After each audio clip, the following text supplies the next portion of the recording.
Hi, it's Shu here.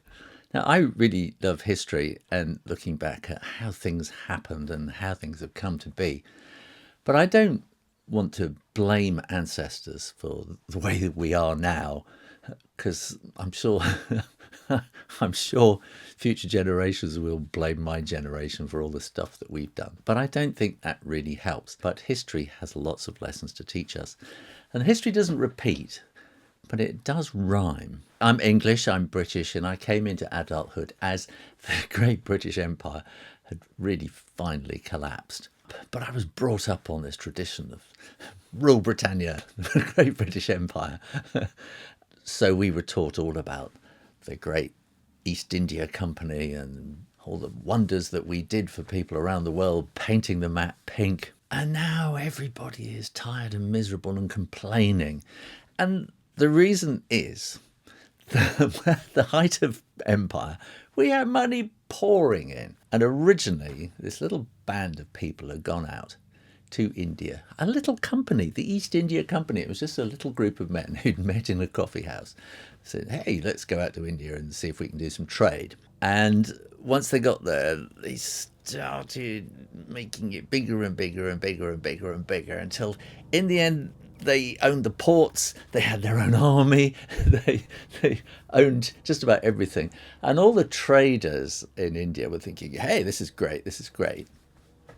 But what in fact was happening was they were extracting all the value out of India and the rest of the empire and bringing it back to Britain, to the point where it was going right up to the top. And they said, here, have India become the Empress of India. Can you think of anyone who would love that these days? And then, well, all empires fall. And now we sit here miserable, thinking, oh, our health service is falling apart, there are potholes in the streets, there are this and that.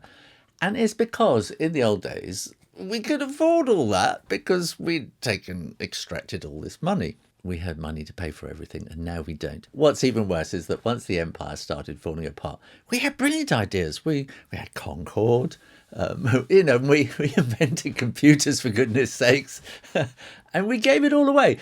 At the same time, we sold all the family silver. We've sold North Sea oil. We made nothing of that. You see what Norway have done with North Sea oil. They had this massive fund, national fund. So in the end, we have just ended up selling everything and we have got no money left, basically.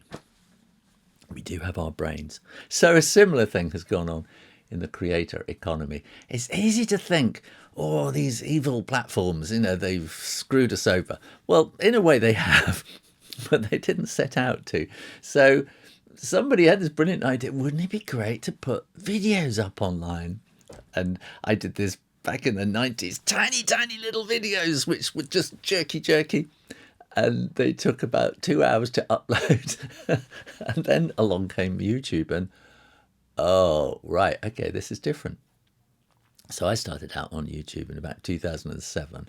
And around about 2010, 2011, I suddenly thought, wait a minute, this is getting interesting. And when Google bought YouTube, it changed everything because suddenly they were going to pay us. And it was, whoa, there's a business opportunity here. And my figures were going like that. And I thought, if I project that up, I'm going to be a millionaire. I thought, this is fantastic.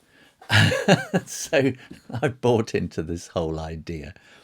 And for a little time, my earnings were going up like that. And then they kind of plateaued and then they started going down. And the more and more I did, the less and less it went because they kept changing the rules in the background. And to start off with, YouTube was about us, the creators, the people who make the videos. And it was about feeding us so that we would get inspired to make content, which is what YouTube needed. To be able to pay for all of that, they had to put advertising on there. And that is what Google is. Google is an advertising company. That is how they make their money. So their customers are not us, the creators. Their customers are the advertisers. I don't know if they've tricked us, but we have tricked ourselves, I think. We as creators have tricked ourselves into this idea of the creator economy. It doesn't exist. It's an advertising economy, and it's all for the advertisers and for Google. And we are the schmucks that are providing all this content that they are feeding off. They're extracting all the value from us and handing it over to the advertisers. That's how it works. And all the value is being just funneled up to shareholders. And so YouTube is exactly the same as the East India Company. They have built an empire by extracting value without people really noticing it or understanding what's going on. They own the ports, they own the ships, they own the land, they own everything. And you own nothing, you're just renting space. But they're actually quite generous in a way, because they're not actually charging you for the rent. So you can put your videos up there and hope that they go viral and get that for free. You can also put your videos up there as a distribution network and forget all about virality and forget all about AdSense and think about what you can do with those videos as a creator. What you need to do is to own your own land, your own piece of land. You need to own your own ports, your own ships, your own channel. That probably means owning a website. And don't go to Wix, because they own you. You're going to need probably your own WordPress site or something like that.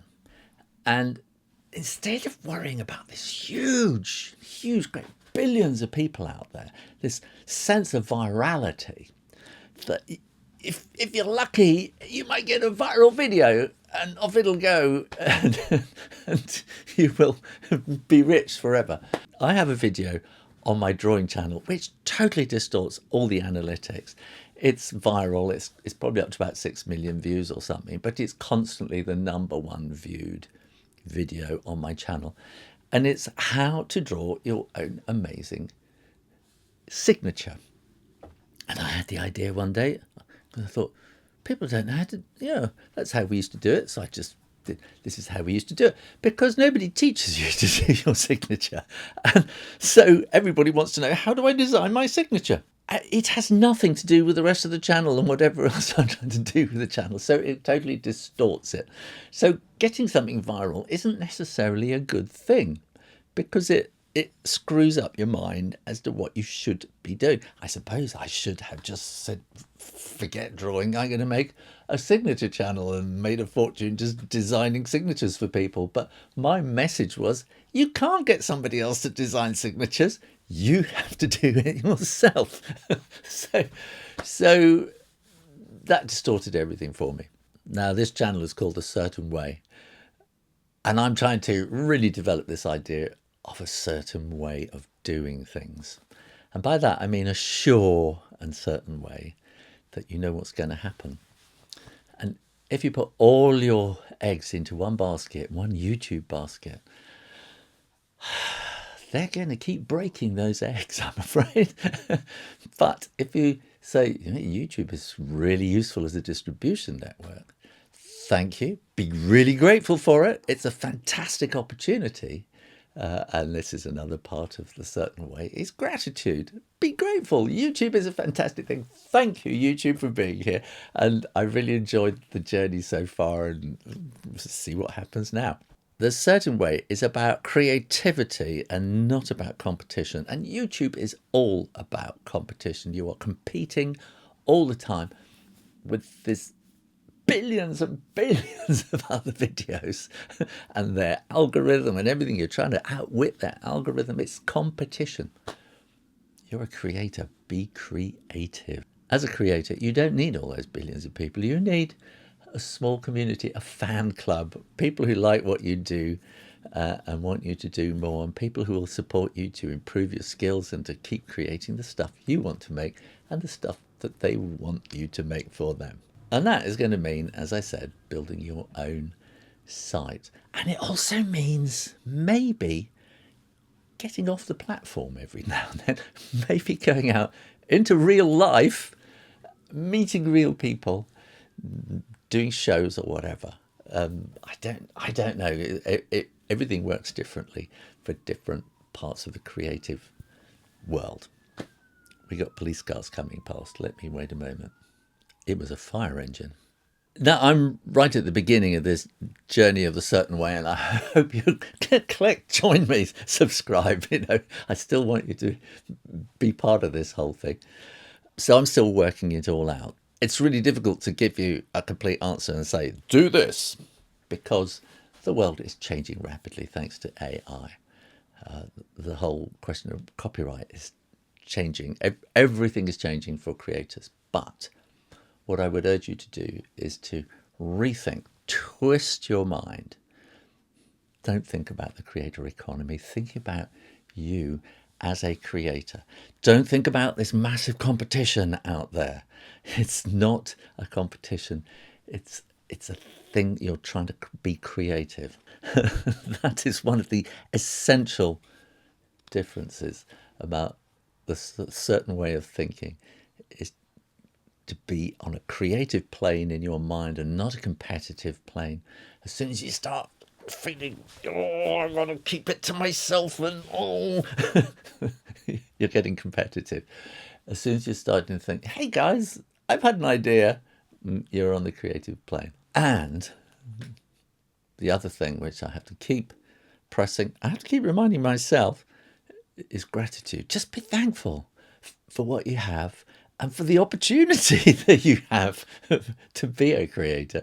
Because you could be having to, dig holes in a field somewhere all day long in the burning sun. So you have this fantastic opportunity now in the 21st century to express yourself and to do amazing things. And in this channel, we're going to find a way of being allowed to do that and being able to pay the rent at the end of the month, which is really important. I haven't quite figured that out yet, but maybe I will. Thanks for watching. Click down there. Make sure you're subscribed. Come over to my website, subscribe over there as well, so then I can keep you up to date. In the meantime, keep being creative. Keep being grateful. And I'll see you next time. You take care now. Bye-bye.